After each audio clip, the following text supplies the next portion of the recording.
Moses is frustrated with the agitators among his people. They're called rebel. So he and God work out a plan for him to appoint 70 lieutenants full of the Spirit for help in controlling this large group. Later, however, two who were not appointed, Eldad and Medad, were speaking with the same authority that was given to the 70. And that upset some of the people, and they wanted those two stopped. But Moses said, I wish all of you had the spirit of those two and would say and do what they are saying and doing. Second lesson, James wants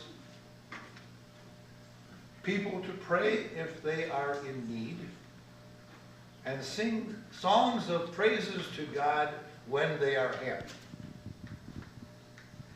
And he adds, when you help someone who has wandered off or fallen away back into life, you get the prize. That's one of the highest gifts that you can get after you've done a restoration to someone who's fallen away. And then in the gospel, Jesus facing the same thing with his disciples that Moses faced.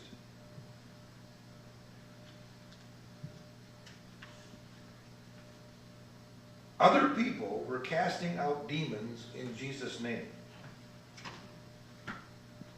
And Jesus said one of his most famous lines, whoever is not against us is for us.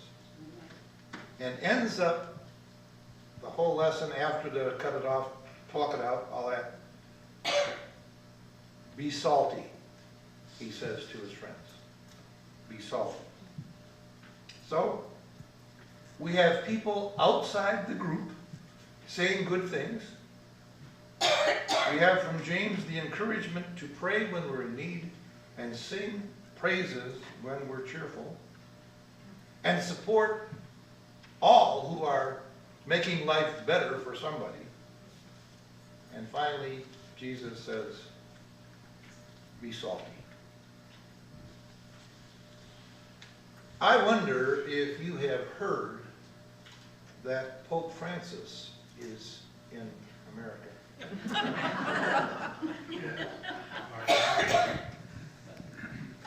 He came to Washington, D.C., New York City, now in Philadelphia.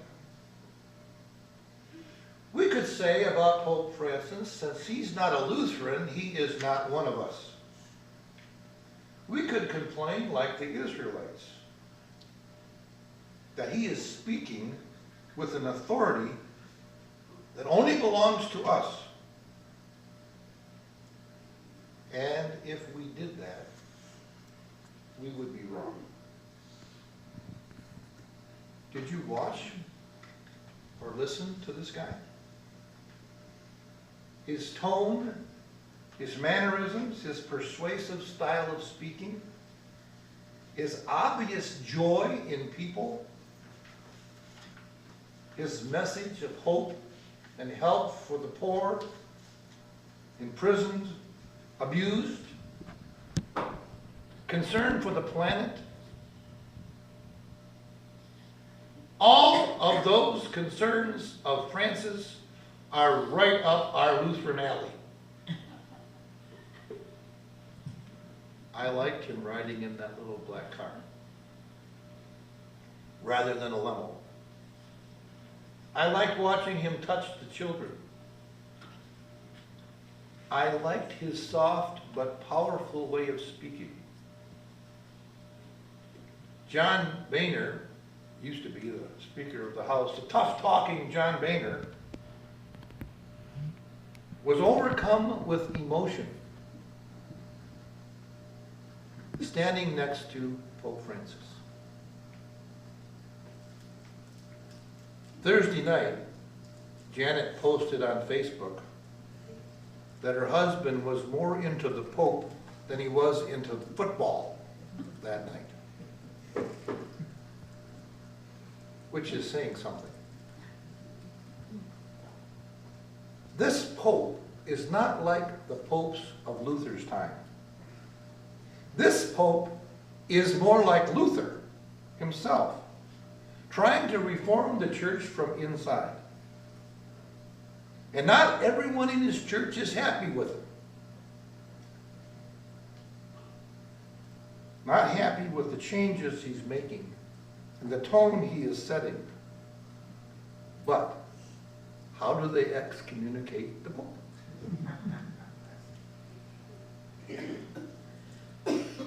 I am happy with this guy. He embodies the humility, the care for people that we all should embody. And his style is after the manner of Jesus. I see him as the kind of leader that the world needs to see more of. The camera was there when he shook a man's hand, and the man asked him to pray for me. And Francis hung on to that man's hand. And back to him he said, "You pray for me." And the man was stunned. And the Pope shook his hand again and said, "You pray for me." Until the man finally said, I will. And then he let go. From that balcony in the Capitol building and on that hill, he asked the crowd to pray for him. And then he added, because he knew that they all weren't Catholic, he said, even if you're not a believer, at least send some best wishes my way. I have known and seen a lot of religious leaders in my time. But this guy, Pope Francis, is one of the best. I liked what one priest said about him. He makes me want to be a better priest. He makes me want to be a better priest. And I think that could be true for me too. Watching him, all of us could say, he makes us want to be better followers of Jesus.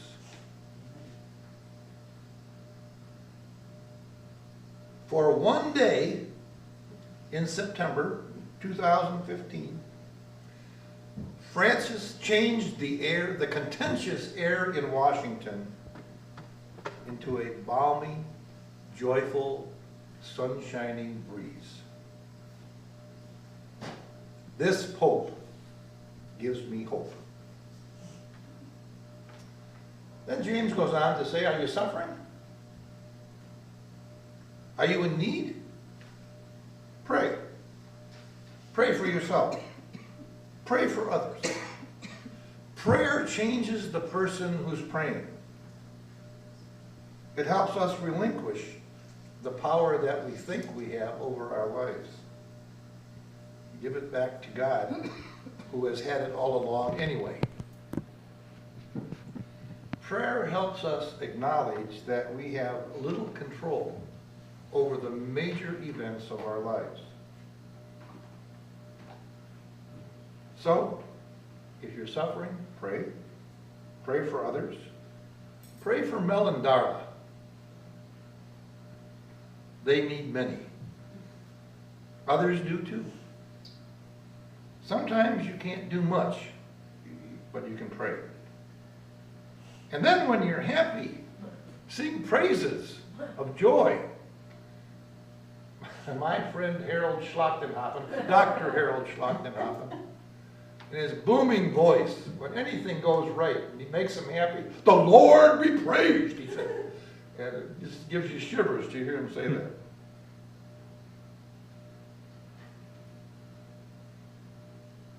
I got up Tuesday morning, and as I was fixing breakfast, I noticed how good I felt.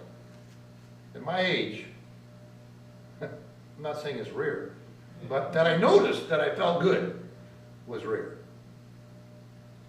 So then I went out and I got on the log splitter. I sit on an upside down cooler and I reach for a log and I lift it and I put it under the splitter and I toss the chunks into the bucket on the tractor. Well, Wednesday morning, I got up moaning and groaning, happy but hurting. So when you are suffering, pray, but when you're happy, sing. Then Jesus echoes Moses. If someone, anyone, is doing good things in my name, let them. What's important is that good things are being done. And if they are for us, that means they are not against us. Here we go back to Pope Francis, telling his bishops that the people are more important than church rules. Can you believe a pope saying that? The people are more important than church rules. As he begins to invite the divorced back to the altar for communion and streamline the system or the policy for annulments. And as a parting shot from his sermon at Vespers, I think it was Wednesday night, he called on his listeners to go out and stir things up. In a gentle way, you go out and stir things up. Salt is good, Jesus said, but what good is it if it loses its saltiness? Remember when he said, you are the salt of the earth? You're supposed to be spicy. You're supposed to add something that's not there. You have a responsibility in life not to be boring or ho-hum about living. My mother, Edith Matilda Seeger Blake, transformed a whole nursing home by being a comedian.